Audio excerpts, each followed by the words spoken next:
ਤਨਾਸਰੀ ਭਗਤ ਰਵਿਦਾਸ ਜੀ ਕੀ। ਇੱਕ ਓੰਕਾਰ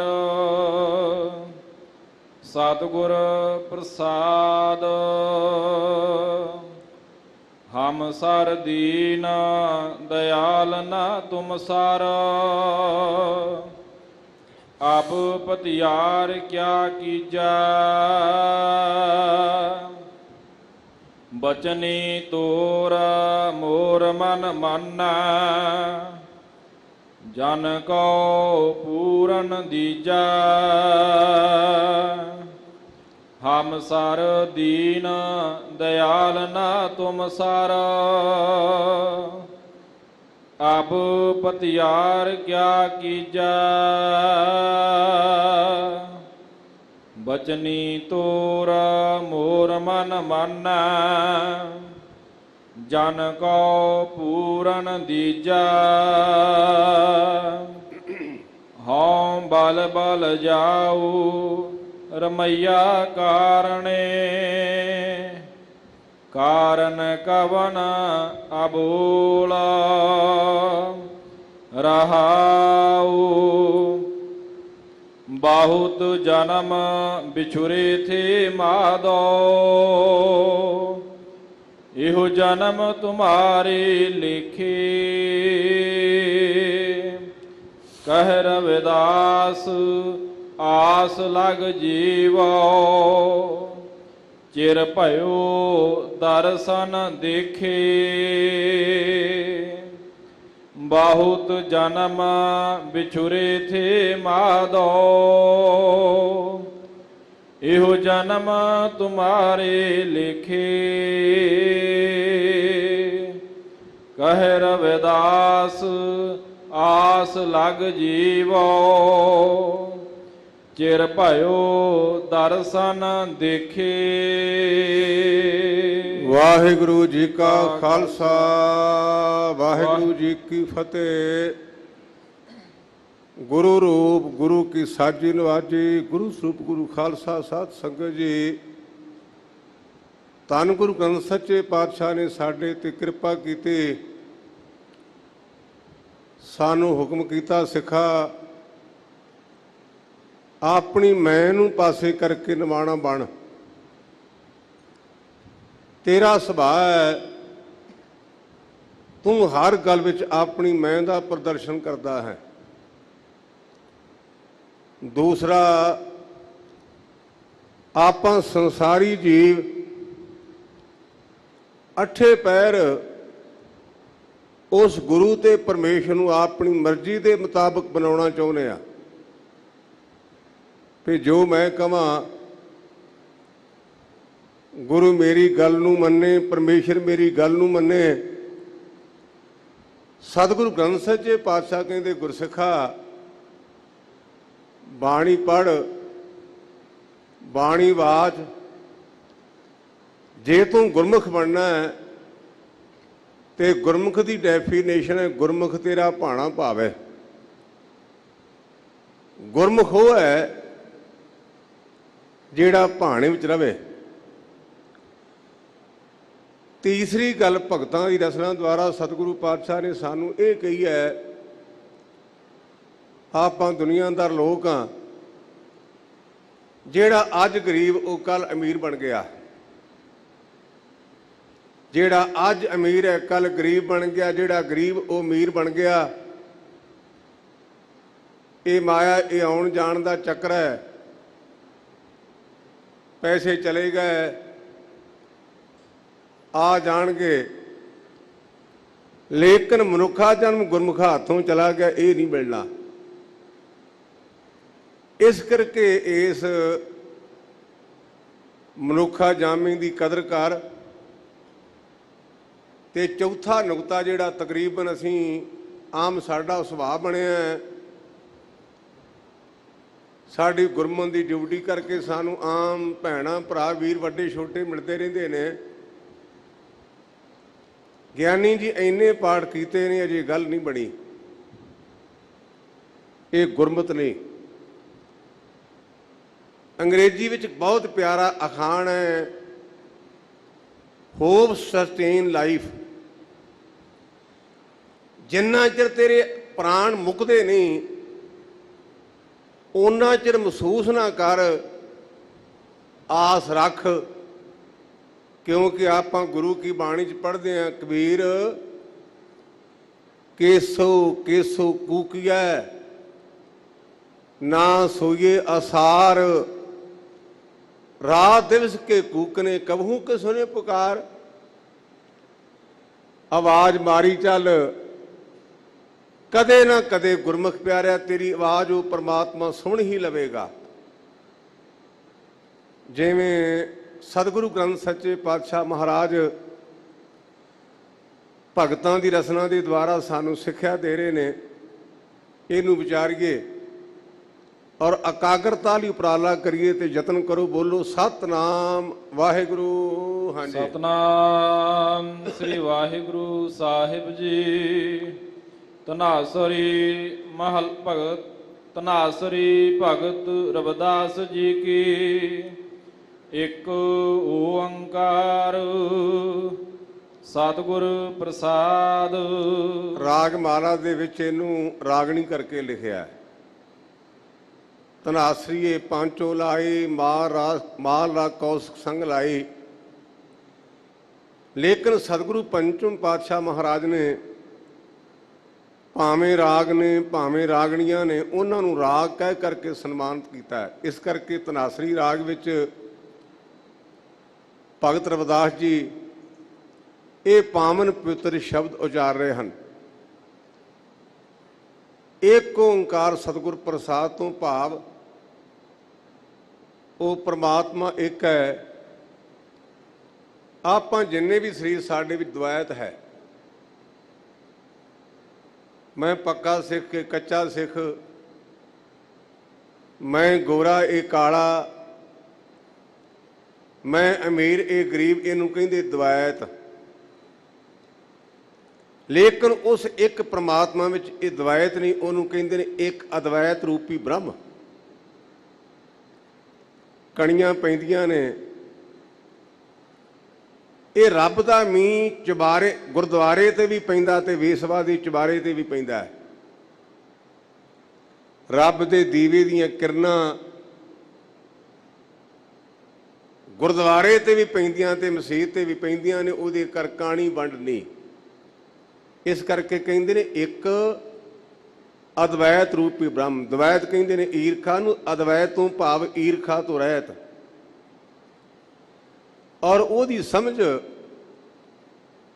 ਸੱਚੇ ਗੁਰੂ ਦੀ ਕਿਰਪਾ ਨਾਲ ਤੈਨੂੰ ਮਿਲੇਗੀ। ਜੇ ਤੂੰ ਆਖੇ ਵੀ ਝੂਠੇ ਗੁਰੂਆਂ ਦੇ ਦੁਆਲਾ ਗੱਲ ਬਣ ਜਾਏ ਤੇ ਬਾਤ ਨਹੀਂ ਬਣਦੀ, ਕਿਉਂਕਿ ਅੱਜ ਕੱਲ੍ਹ ਝੂਠੇ ਗੁਰੂਆਂ ਦਾ ਬਹੁਤ ਜ਼ਿਆਦਾ ਬੋਲ ਬਾਲਾ ਤੇ ਲੋਕੀ ਉਹਨਾਂ ਕੋਲ ਜਾਂਦੇ ਨੇ ਤੇ ਉਹਨਾਂ ਦੇ ਚਿਮਚੇ ਚਾਟੜੇ ਪ੍ਰਚਾਰ ਕਰਦੇ ਨੇ। ਗਿਆਨੀ ਜੀ, ਗੁਰੂ ਗ੍ਰੰਥ ਸੱਚੇ ਪਾਤਸ਼ਾਹ ਤਾਂ ਬੋਲਦਾ ਨਹੀਂ, ਸਾਡਾ ਬਾਬਾ ਬੋਲ ਕੇ ਮੰਤਰ ਦਿੰਦਾ, ਬਾਬਾ ਬੋਲ ਕੇ ਮੰਤਰ ਦਿੰਦਾ। ਇਹਦਾ ਜਵਾਬ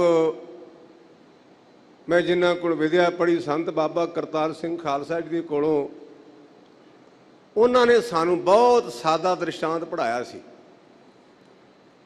ਜਿਹੜੇ ਗੁਰੂ ਗ੍ਰੰਥ ਸੱਚੇ ਪਾਤਸ਼ਾਹ 10 ਗੁਰੂ ਸਾਹਿਬਾਨਾਂ ਨੂੰ ਗੁਰੂ ਮੰਨਦੇ, ਨਮਸਕਾਰ ਉਹਨਾਂ ਗੁਰਸਿੱਖਾਂ ਨੂੰ।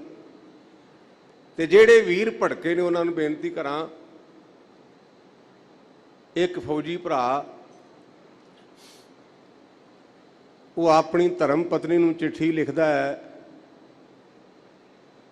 ਤੇ ਡਾਕੀਏ ਨੇ ਆਣ ਕੇ ਉਹ ਚਿੱਠੀ ਉਸ ਫੌਜੀ ਵੀਰ ਦੀ ਧਰਮ ਪਤਨੀ ਬੀਬੀ ਨੂੰ ਦਿੱਤੀ। ਤੋ ਉਹ ਸਾਡੀ ਭੈਣ ਕਹਿੰਦੀ ਵੀ ਵੀਰਾ ਮੈਂ ਪੜ੍ਹੀ ਨਹੀਂ, ਤੂੰ 2 ਮਿੰਟ ਵੀਰ ਮੇਰਾ ਮੰਜੀ ਤੇ ਬਹਿ ਤੇ ਨਾਲੇ ਮੈਂ ਚਾਹ ਦਾ ਕੱਪ ਬਣਾਉਣੀ ਤੇ ਨਾਲੇ ਚਿੱਠੀ ਪੜ੍ਹ ਕੇ ਮੈਨੂੰ ਸੁਣਾ ਦੀ। ਡਾਕੀਆ ਬੈਠ ਗਿਆ,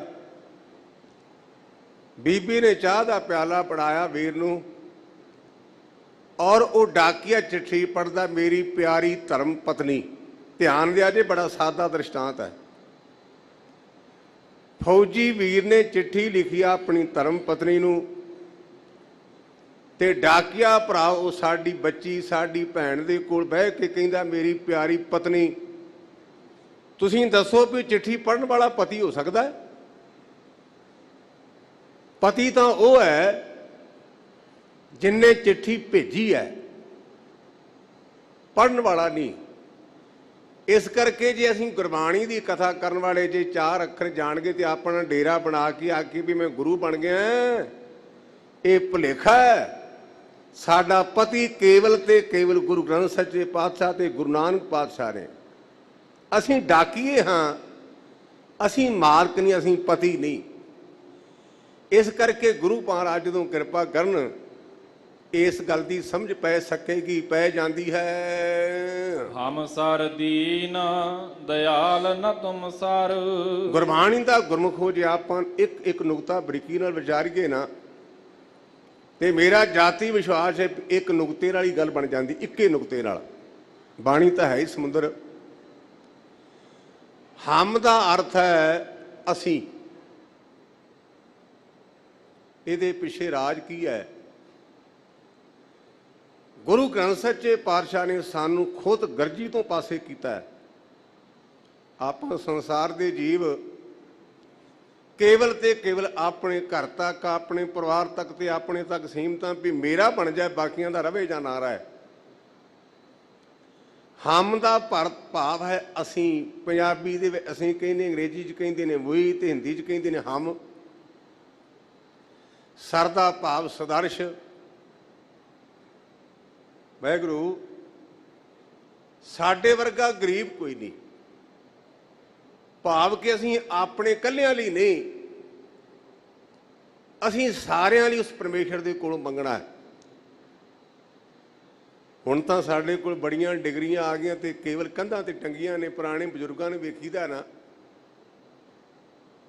ਉਹਨਾਂ ਕੋਲ ਡਿਗਰੀਆਂ ਨਹੀਂ ਸਨ, ਪਰ ਉਹਨਾਂ ਦੀ ਹਰ ਗੱਲ ਵਿੱਚ ਕੋਈ ਰਾਜ ਹੁੰਦਾ ਸੀ। ਮੈਂ ਬਚਪਨ 'ਚ ਬਜ਼ੁਰਗਾਂ ਨੂੰ ਵੇਖਿਆ, ਜਦੋਂ ਸ਼ਾਮ ਦੇ ਟਾਈਮ ਤੇ ਗੁਰਦੁਆਰਿਆਂ ਵਿੱਚ ਸ਼ੰਖ ਵੱਜਣਾ ਨਾ, ਤੇ ਉਹਨਾਂ ਨੇ ਕਹਿਣਾ ਵਾਹਿਗੁਰੂ ਸਾਰਿਆਂ ਦਾ ਭਲਾ ਕਰ। ਇਹ ਮੈਂ ਆਪਣੇ ਕੰਨਾਂ ਨਾਲ ਸੁਣਿਆ। ਵਾਹਿਗੁਰੂ ਸਾਰਿਆਂ ਦਾ ਭਲਾ ਕਰ ਤੇ ਕਿਸੇ ਦੇ ਪੈਰਾਂ ਪਿੱਛੇ ਸਾਡਾ ਭਲਾ ਕਰ। ਤੇ ਹੁਣ ਅਸੀਂ ਕਹਿੰਦੇ ਵੀ ਇਕੱਲਾ ਮੇਰਾ ਭਲਾ ਹੋਵੇ, ਦੂਜਿਆਂ ਦਾ ਨਾ ਹੋਵੇ। ਜਿਹੜੀ ਗੁਰਮਤ ਹੈ ਨਾ, ਇਹ ਸਰਬੱਤ ਦੇ ਭਲੇ ਦੀ ਮੰਗ ਕਰਦੀ ਹੈ।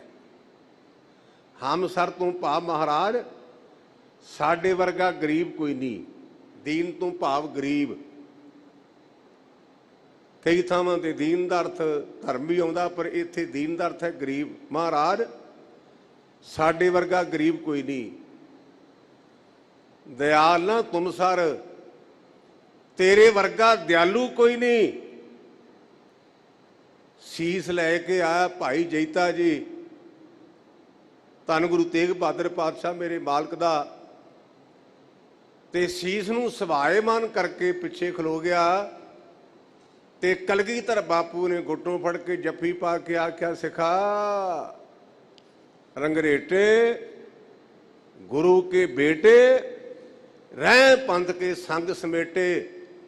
ਲੋਕਾਂ ਨਫ਼ਰਤ ਕੀਤੀ ਇਹ ਸ਼ੂਦਰ ਨੇ, ਇਹ ਨੀਵੀਂ ਜਾਤ ਵਾਲੇ ਨੇ, ਲੇਕਿਨ ਸਾਡੇ ਗੁਰਦੇਵ ਨੇ ਜੱਫੀ ਪਾ ਕੇ ਆਖਿਆ ਤੂੰ ਮੇਰਾ ਪੁੱਤਰ ਹੈ। ਇੰਨਾ ਮਾਣ ਦਿੱਤਾ ਹੈ। ਇਸ ਕਰਕੇ ਮੇਰੇ ਵਾਹਿਗੁਰੂ ਸਾਡੇ ਵਰਗਾ ਗਰੀਬ ਕੋਈ ਨਹੀਂ, ਤੇਰੇ ਵਰਗਾ ਦਿਆਲੂ ਕੋਈ ਨਹੀਂ, ਪਰ ਕਿਰਪਾ ਕਰੀ। ਆਪ ਪਤਿਆਰ ਕਿਆ ਕੀਜਾ। ਆਪਾਂ ਗੁਰਮੁਖੋ ਗੁਰੂ ਪਰਮੇਸ਼ਰ ਦਾ ਪੈਰ ਪੈਰ ਤੇ ਪਤਰਾਵਾ ਲੈਣੇ। ਤੇ ਇੱਕ ਬੇਨਤੀ ਹੈ, ਗੁਰੂ ਦਾ ਪਰਮੇਸ਼ਰ ਦਾ ਆਪਾਂ ਪਤਰਾਵਾ ਲੈਣੇ ਤੇ ਸਾਡਾ ਲੈ ਲਿਆ ਤੇ ਆਪਾਂ ਪਾਸ ਨਹੀਂ ਜਿਉਣਾ। ਆਪਾਂ ਤਾਂ ਪੈਰ ਪੈਰ ਤੇ ਪਰਖਦੇ ਆ। 20 ਸਾਲ ਪੁਰਾਣੀ ਗੱਲ, ਮੈਂ ਕਿਸੇ ਪਿੰਡ ਕਥਾ ਕਰਨ ਗਿਆ ਤੇ ਜਿਹੜਾ ਮੈਨੂੰ ਲੈਣ ਵਾਸਤੇ ਆਇਆ ਨਾ, ਬੜੀਆਂ ਮਾਰਫਤ ਦੀਆਂ, ਬੜੀਆਂ ਉੱਚੀਆਂ ਉੱਚੀਆਂ ਗਿਆਨ ਦੀਆਂ ਗੱਲਾਂ ਕਰੇ ਤੇ ਮੂੰਹ ਸਿਰ ਉਹਦਾ ਬਿਲਕੁਲ ਚਟਮ। ਤੇ ਮੈਥੋਂ ਰਿਹਾ ਨਾ ਗਿਆ। ਮੈਂ ਆਖਿਆ ਵੀ ਭਾਈ ਸਾਹਿਬ ਤੁਸੀਂ ਗੱਲਾਂ ਬੜੀਆਂ ਗਿਆਨ ਦੀਆਂ ਕਰਦੇ ਹੋ ਤੇ ਮੂੰਹ ਸਿਰ ਤੇਰਾ ਗੋਮੀ ਹੈ। ਕਹਿੰਦਾ ਗਿਆਨੀ ਜੀ ਮੈਂ ਗੁਰੂ ਰਾਮਦਾਸ ਨਾਲ ਨਾਰਾਜ਼ ਹਾਂ। ਮੈਂ ਇੱਕਦਮ ਸੁਣ ਕੇ ਹੈਰਾਨ ਹੋ ਗਿਆ। ਮੈਂ ਕਿਹਾ ਵੀ ਗੁਰਮੁਖਾ ਗੁਰੂ ਰਾਮਦਾਸ ਨਾਲ? ਕਹਿੰਦਾ ਜੀ ਹਾਂ। ਕਹਿੰਦਾ ਜੀ ਮੈਂ 14 ਕਿੱਲੇ ਆਪਣੇ ਪਲਾਟ ਕੱਟੇ ਤੇ ਮੇਰਾ ਇੱਕ ਨਹੀਂ ਵਿਕਿਆ ਤੇ ਮੈਥੋਂ ਰਿਹਾ ਨਾ ਗਿਆ। ਮੈਂ ਕਿਹਾ ਵੀ ਗੁਰੂ ਰਾਮਦਾਸ ਪ੍ਰਾਪਰਟੀ ਲੀਡਰ ਦਾ ਕੰਮ ਨਹੀਂ ਕਰਦਾ, ਇਹ ਸਾਡੀ ਹਾਲਤ ਹੈ, ਇਹ ਸਾਡਾ ਕੰਮ ਹੋ ਜੇ ਮੇਰੀ ਹੱਡ ਬੀਤੀ ਜਾਂ ਹੱਡ ਬੀਤੀ, ਵੀ ਜੇ ਮੇਰਾ ਕੰਮ ਹੋ ਜੇ ਤੇ ਮੈਂ ਗੁਰੂ ਨੂੰ ਮੰਨਦਾ ਤੇ ਨਹੀਂ ਤੇ ਨਹੀਂ। ਮੈਂ ਕਿਹਾ ਭਲਿਆ ਪੁਰਸ਼ਾ, ਤੂੰ ਗੁਰੂ ਨਾਲ ਨਾਰਾਜ਼ ਹੋ ਜਾਏਗਾ, ਗੁਰੂ ਨੂੰ ਫਰਕ ਕੋਈ ਨਹੀਂ ਪੈਂਦਾ, ਪਰ ਜੇ ਗੁਰੂ ਨਾਰਾਜ਼ ਹੋ ਗਿਆ ਤੇ ਸਾਡਾ ਰਹਿਣਾ ਕੱਖ ਨਹੀਂ। ਇਹ ਨਾ ਕਿਹਾ ਕਰੋ ਵੀ ਮੇਰਾ ਆਹ ਕੰਮ ਨਹੀਂ ਹੋਇਆ ਤੇ ਮੈਂ ਆਹ ਨਹੀਂ ਕਰਨਾ। ਅਰਦਾਸ ਕਰੀਏ, ਵਾਹਿਗੁਰੂ ਮੇਰਾ ਪਤਰਾਵਾ ਨਾ ਲਵੀਂ, ਮੈਂ ਪਾਸ ਨਹੀਂ ਹੋਣਾ, ਇੱਕ ਮੇਰੇ ਤੇ ਕਿਰਪਾ ਕਰ। ਬਚਨੀ ਤੂਰ ਮੋਰ ਮਨ ਮਾਨੈ। ਮੈਂ ਹਮੇਸ਼ਾ ਇਹ ਕਹਿਣਾ ਵੀ ਤੂੰ ਮੇਰੇ ਬਚਨਾਂ ਦੇ ਮੁਤਾਬਕ ਚੱਲ, ਮੈਂ ਗਲਤ ਹਾਂ, ਕਿਰਪਾ ਕਰ ਮੈਂ ਤੇਰੇ ਬਚਨਾਂ ਦੇ ਮੁਤਾਬਕ ਚੱਲਣਾ ਕਰਾਂ। ਜੋ ਤੇਰਾ ਹੁਕਮ ਹੈ ਨਾ, ਗੁਰਮੁਖ ਤੇਰਾ ਭਾਣਾ ਭਾਵੇ। ਇਹ ਮੇਰੇ ਵਾਹਿਗੁਰੂ ਤੇਰੇ ਬਚਨਾਂ ਦੇ ਮੁਤਾਬਕ, ਤੇਰੇ ਹੁਕਮ ਦੇ ਮੁਤਾਬਕ ਮੇਰਾ ਮਨ ਮੰਨ ਜਾਏ, ਮੇਰਾ ਤੇਰੇ ਤੇ ਵਿਸ਼ਵਾਸ ਰਵੇ ਜੀ। ਜਨ ਕਉ ਪੂਰਨ ਦੀਜੈ। ਪਾਤਸ਼ਾਹ ਅਸੀਂ ਅਧੂਰੇ ਹਾਂ ਤੇ ਸਾਡੇ ਤੇ ਮਿਹਰ ਕਰੀਂ, ਕਿਤੇ ਅਸੀਂ ਮੁਕੰਮਲ ਹੋ ਜਾਈਏ, ਅਧੂਰੇ ਨਾ ਦੁਨੀਆ ਤੋਂ ਤੁਰ ਜਾਈਏ। ਸਾਡੇ ਤੇ ਮਿਹਰ ਕਰ, ਅਸੀਂ ਅਧੂਰੇ ਹਾਂ, ਸਾਨੂੰ ਮੁਕੰਮਲ ਕਰਨਾ ਕਰ। ਹਉ ਬਲ ਬਲ ਜਾਉ ਰਮਈਆ ਕਾਰਣੇ। ਇਹ ਰਮੇ ਹੋਏ ਰਾਮ ਮੈਂ ਤੁਹਾਥੋਂ ਕੁਰਬਾਨ ਜਾਨਾ, ਸਦਕੇ ਜਾਨਾ ਹਾਂ, ਮਨ ਕਰਕੇ ਬਾਣੀ ਕਰਕੇ। ਕਾਰਨ ਕਵਨ ਅਬੋਲ। ਔਰ ਕੀ ਵਜ੍ਹਾ ਕਿ ਆਪ ਬੋਲਦੇ ਨਹੀਂ। ਰਹਾਉ। ਗੁਰਮੁਖੋ ਗੁਰੂ ਗ੍ਰੰਥ ਸੱਚੇ ਪਾਤਸ਼ਾਹ ਬੋਲਦੇ ਹਨ। ਇੱਕ ਵਾਰ ਮੈਂ ਕਿਸੇ ਨਗਰ ਕਥਾ ਕਰਨ ਗਿਆ ਤੇ ਮੈਂ ਸੁਭਾਵਕ ਉੱਥੇ ਬਚਨ ਕੀਤਾ ਕਿ ਗੁਰਮੁਖੋ ਗੁਰੂ ਗ੍ਰੰਥ ਸੱਚੇ ਪਾਤਸ਼ਾਹ ਹਾਜ਼ਰ ਨਾਜ਼ਰ ਨੇ, ਕਿਉਂਕਿ ਗੁਰੂ ਗ੍ਰੰਥ ਸੱਚੇ ਪਾਤਸ਼ਾਹ ਮੇਰਾ ਇਸ਼ਟ ਹੈ, ਮੈਂ ਉਹਦਾ ਸਿੱਖ ਹਾਂ। ਮੈਂ ਜਾਣ ਕੇ ਨਹੀਂ, ਮੈਂ ਆਪਣੇ ਸੰਸਕਾਰਾਂ ਦੇ ਮੁਤਾਬਕ ਤੇ ਰੂਟੀਨ ਦੇ ਮੁਤਾਬਕ ਬੇਨਤੀ ਕੀਤੀ ਵੀ ਮਹਾਰਾਜ ਭੋਗ ਲਾਉਂਦਾ ਹੈ। ਅਗਲੇ ਦਿਹਾੜੇ ਕੁਦਰਤੀ ਤੌਰ ਤੇ ਮੇਰੀ ਮਾਤਾ ਭਾਗ ਕੌਰ ਜੀ ਦੇ ਗੁਰਦੁਆਰੇ ਸਭ ਡਿਊਟੀ ਲੱਗ ਗਈ। ਉਹ ਦੋ ਬੜੇ ਅਪ ਟੂ ਡੇਟ ਮੈਨੂੰ ਕਹਿਣ ਲੱਗੇ ਵੀ ਗਿਆਨੀ ਤੁਸੀਂ ਸਾਡੇ ਪਿੰਡ ਕਥਾ ਗਲਤ ਕਰਕੇ ਆਇਓ। ਆਖੇ ਤੁਸੀਂ ਕਿਹਾ ਵੀ ਗੁਰੂ ਪਾਤਸ਼ਾਹ ਭੋਗ ਲਾਉਂਦੇ, ਮੈਂ ਕਿਹਾ ਗੁਰਮੁਖੋ ਤੁਸੀਂ ਕੱਲ ਨੂੰ ਕਹੋਗੇ ਵੀ ਗੁਰੂ ਸੁਣਦਾ ਕਿਵੇਂ ਹੈ। ਅਸੀਂ ਵਿਸ਼ਵਾਸ ਰੱਖਣਾ। ਕਹਿਣ ਲੱਗੇ ਗੁਰੂ ਦੀ ਜ਼ਬਾਨ ਵਿਖਾਓ, ਤੇ ਮੈਂ ਕਿਹਾ ਤੁਸੀਂ ਕਹੋ ਗੁਰੂ ਦੇ ਕੰਨ ਵਿਖਾਓ। ਗੁਰੂ ਇੱਕ ਸਤਿਆ ਦਾ ਨਾਂ ਹੈ, ਤੇ ਜੇ ਗੁਰੂ ਭੋਗ ਨਹੀਂ ਲਾਉਂਦਾ, ਛਕਦਾ ਨਹੀਂ, ਤੇ ਗੁਰਮੁਖੋ ਗੁਰੂ ਸੁਣਦਾ ਕਿਵੇਂ। ਸਦ ਸੁਣਦਾ, ਸਦ ਵੇਖਦਾ। ਇਹ ਸਾਡਾ ਵਿਸ਼ਵਾਸ ਹੀ ਕੱਚਾ ਹੈ, ਸਾਡਾ ਵਿਸ਼ਵਾਸ ਕੱਚਾ ਹੈ। ਇਸ ਕਰਕੇ ਸਤਿਗੁਰੂ ਪਾਤਸ਼ਾਹ ਸਾਡੇ ਤੇ ਕਿਰਪਾ ਕਰਨ, ਸਾਡਾ ਵਿਸ਼ਵਾਸ ਵਧੇ। ਕੀ ਵਜ੍ਹਾ? ਕਾਰਨ ਕਮਨ ਅਬੋਲ। ਫਿਰ ਇਹ ਜਿਹੜੇ ਦੇਹਧਾਰੀਆਂ ਨੂੰ ਮੰਨਣ ਵਾਲੇ ਕਹਿੰਦੇ ਜੀ ਤੁਹਾਡਾ ਗੁਰੂ ਬੋਲਦਾ ਨਹੀਂ, ਕਿੱਡਾ ਝੂਠ ਬੋਲਦੇ ਆ। ਉਹਨਾਂ ਦਾ ਗੁਰੂ 1 ਘੰਟਾ ਬੋਲੇਗਾ, 2 ਘੰਟੇ ਬੋਲੇਗਾ ਤੇ ਮੁੜ ਕੇ ਕਹੇਗਾ ਵੀ ਮੈਨੂੰ ਮੇਰੀਆਂ ਜਿਹੜੀਆਂ ਮੌਰਾਂ ਘੁੱਟੋ, ਮੇਰੇ ਜਿਹੜੇ ਡੌਲੇ ਖਿੱਚੀਦੇ ਨੇ। ਸਾਡਾ ਗੁਰੂ ਇੰਨਾ ਚਿਰ ਬੋਲਦਾ ਵੀ 5 ਅਖੰਡ ਪਾਠੀ ਵੀਰ ਪ੍ਰਸ਼ਾਦਾ ਪਾਣੀ ਛਕ ਕੇ, ਇਸ਼ਨਾਨ ਪਾਨ ਕਰਕੇ ਤੇ ਆਰਾਮ ਕਰਕੇ ਤੇ 2 ਘੰਟੇ ਰੌਲ ਲਾਉਂਦੇ ਨੇ ਤੇ ਕਹਿੰਦੇ ਮੈਂ ਥੱਕ ਗਿਆ। ਉਹਨਾਂ 5 ਵੀਰਾਂ ਨੇ ਵਾਰ-ਵਾਰ ਰੌਲਾਂ ਲਾਈਆਂ, ਪਰ ਗੁਰੂ ਗ੍ਰੰਥ ਸੱਚੇ ਪਾਤਸ਼ਾਹ ਨੇ ਕਦੇ ਨਹੀਂ ਆਖਿਆ ਵੀ ਗੁਰਮੁਖੋ ਮੈਨੂੰ ਵੀ ਸਾਹ ਲੈ ਲੈਣ ਦਿਓ, ਮੈਂ ਵੀ ਥੱਕ ਗਿਆ। ਗੁਰਦੇਵ ਬੋਲਦਾ ਪਰ ਕਿਹਨਾਂ ਨਾਲ? ਜਿਹੜੇ ਬੁਲਾਉਂਦੇ, ਜਿਹੜਾ ਆਪਣੇ ਬੋਲੇ ਆਪਾਂ ਕਹਿੰਦੇ ਫਲਾਣਾ ਪਾਗਲ ਹੋ ਗਿਆ, ਇਕੱਲਾ ਹੀ ਗੱਲਾਂ ਕਰੀ ਜਾਂਦਾ। ਆਪਾਂ ਗੁਰੂ ਨੂੰ ਬੁਲਾਉਣੇ ਨਾ, ਗੁਰੂ ਦਾ ਹੁਕਮਨਾਮਾ ਗੁਰੂ ਦੇ ਬਚਨ ਹਨ। ਇਹਦੇ ਨਾਲ ਇੱਕ ਹੋਰ ਬੇਨਤੀ ਕਰਾਂ, ਸਾਡਾ ਵਿਸ਼ਵਾਸ ਬੜਾ ਕੱਚਾ ਹੈ। ਕਈ ਥਾਵਾਂ ਤੇ ਵੇਖਿਆ ਵੀ ਅਸੀਂ ਆਪਣੀ ਮਰਜ਼ੀ ਦੇ ਮੁਤਾਬਕ ਹੁਕਮਨਾਮਾ ਕਰਦੇ ਹਾਂ। ਇਹ ਨਹੀਂ ਕਰਨਾ ਚਾਹੀਦਾ। ਸੁਤੇ ਸਿੱਧ ਜਿਹੜਾ ਵੀ ਗੁਰੂ ਕਾ ਫਰਮਾਨ ਆਵੇ ਉਹਨੂੰ ਗੁਰੂ ਕੇ ਫਰਮਾਨ ਨੂੰ ਸੱਤ ਕਰਕੇ ਮੰਨਣਾ ਹੈ, ਜੋ ਵੀ ਆਵੇ। ਅਸੀਂ ਤਾਂ ਇੱਥੋਂ ਤੱਕ ਮੈਂ ਵੇਖਿਆ ਮੇਰੀ ਜ਼ਬਾਨ ਆਗਿਆ ਨਹੀਂ ਦਿੰਦੀ, ਮੈਂ ਕਹਾਂ ਗਿਆਨੀ ਜੋ ਹੁਕਮਨਾਮਾ ਚੰਗਾ ਨਹੀਂ ਹੈ, ਕੋਈ ਚੰਗਾ ਹੁਕਮਨਾਮਾ ਕੱਢੋ। ਜ਼ਬਾਨ ਸੜ ਜੇ ਇਹੋ ਜੀ। गुरमुखो गुरु का एक एक अखर एक ओंकार तो लेकर के नानक होसी भी सच तक अमृत रूप है। पर बदकिस्मती साडा विश्वास कच्चा, कारण कमन अबोल मेरे सतगुरु की वजह है आप बोलते नहीं। रहाऊ विश्राम दे करके कृपा करते हैं। बहुत जन्म विछुरे थे माधो। गुरमुखो ਆਪਾਂ ਨੂੰ ਕੋਈ ਪਤਾ ਨਹੀਂ ਵੀ ਆਪਾਂ ਕਿੰਨੀਆਂ ਕੁ ਜੂਨਾਂ ਭੋਗੀਆਂ। ਅਸੀਂ ਗੁਰਬਾਣੀ 'ਚ ਪੜ੍ਹਦੇ ਹਾਂ ਕਈ ਜਨਮ ਪੈ ਕੀਟ ਪਤੰਗਾ, ਕਈ ਜਨਮ ਗਜ ਮੀਨ ਕੁਰੰਗਾ, ਕਈ ਜਨਮ ਪੰਖੀ ਸਰਪ ਹੋਇਓ, ਕਈ ਜਨਮ ਹੈਵਰ ਬ੍ਰਿਖ ਜੋਇਓ। ਮਿਲ ਜਗਦੀਸ਼ ਮਿਲਣ ਕੀ ਬਰੀਆ, ਚਰੰਗ ਕਾਲ ਇਹ ਦੇ ਸੰਜਰੀਆ। हे मेरे वाहिगुरू बहुत सारे जन्मां तो लै करके असीं तेरे नाल टुटे हाँ, साडे ते कृपा करी। ਇਹੋ जन्म तुम्हारे लेखे। ਜਿਹੜਾ ਇਹ ਮਨੁੱਖਾ ਜਨਮ ਹੈ ਨਾ ਕਿਤੇ ਤੇਰੇ ਲੇਖੇ 'ਚ ਲੱਗ ਜਾਏ। ਅਸੀਂ ਰੋਜ਼ਾਨਾ ਸ਼ਾਮ ਦੇ ਟਾਈਮ ਤੇ ਰਹਿਰਾਸ ਸਾਹਿਬ ਦਾ ਪਾਠ ਕਰਦੇ ਹਾਂ, ਸੁਣਦੇ ਹਾਂ। ਉੱਥੇ ਪੰਕਤੀਆਂ ਵੱਲ ਧਿਆਨ ਲਿਜਾਇਆ ਕਰੋ। ਭਈ ਪ੍ਰਾਪਤ ਮਾਨੁਖ ਦਿਓਰੀਆ, ਗੋਬਿੰਦ ਮਿਲਣ ਕੀ ਇਹ ਤੇਰੀ ਬਰੀਆ। ਜਿਹੜਾ ਦਿਓਰੀਆ ਸ਼ਬਦ ਹੈ ਨਾ, ਇਹਦਾ ਅਰਥ ਹੈ ਦਲੀਜ। ਅੱਜ ਕੱਲ੍ਹ ਦੀ ਬੋਲੀ ਵਿੱਚ ਇਹ ਆਮ ਪ੍ਰਚਲਿਤ ਨਹੀਂ। ਅਸੀਂ ਪੁਰਾਣਿਆਂ ਬਜ਼ੁਰਗਾਂ ਕੋਲ ਸੁਣਿਆ, ਜਦੋਂ ਆਪਾਂ ਦਰਵਾਜ਼ੇ ਦਾ ਥੱਲੇ ਦਾ ਹਿੱਸਾ ਨਾ, ਉਹਨੂੰ ਦਲੀਜ ਕਹਿੰਦੇ। ਦਲੀਜ ਦਲੀਜ ਵਿੱਚ ਬੈਠਾ ਹੋਇਆ ਬੰਦਾ ਅੰਦਰ ਵੀ ਜਾ ਸਕਦਾ ਤੇ ਬਾਹਰ ਵੀ ਜਾ ਸਕਦਾ। ਇਹ ਦਿਓਰੀਆ ਸ਼ਬਦ ਮਹਾਰਾਜ ਨੇ ਤਾਂ ਵਰਤਿਆ ਵੀ ਗੁਰਮੁਖਾ ਇਹ ਮਨੁੱਖਾ ਜਨਮ ਇੱਕ ਦਲੀਜ ਹੈ। ਇਹ ਤੇਰੀ ਮਰਜ਼ੀ ਕਿ ਤੂੰ ਸੰਸਾਰ ਵਾਲੇ ਪਾਸੇ ਵੱਲ ਜਾਣਾ ਕਿ ਕਰਤਾਰ ਵਾਲੇ ਪਾਸੇ ਜਾਣਾ।